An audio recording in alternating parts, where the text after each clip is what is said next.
البته وقتی که ما در کوچه میگذاریم میبینیم که اگر رفیقان یا که بچه ها جنجال دارن البته بی‌طرف نمیشم. شخصا من خودم میخوام که همون چیز رو با عدالت یعنی که برابری همون چیز رو فهمونم و با اونا حل کنم.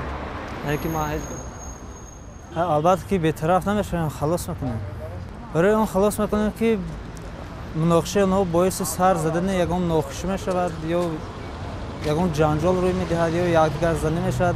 در این حالت ممکن یکم نفرشون به هلاکت رسد.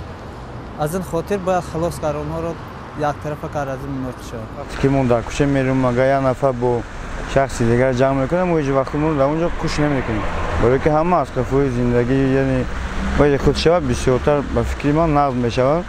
یعنی که اگر در وقت کوش شدن خب بسیار یک چند پرابلم‌های زیادی این طرف کارمندای ملیسی داودام میکنن این طرف چی میکنن همین تو هیچ وقت باید هر یک جوان و هر یک کار خودش باید کوش نکنه.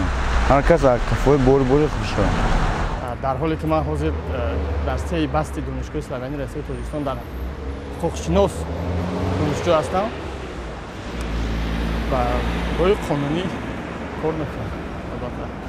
درد عمیقی که من دارم همسر من قسم خوردگی که من قطعی شما در کوچه قدم نه برای چی؟ برای آنکه چنین فرزندا را میبینی و توصیه میتی. من در نوبت خود همچون انسان به ذمه خودم همین است که من باید هر فرزندم سخن صحبتی خوبی نکی کنم. نمیگذارم که اونا با هم دیگر جنجال کنن.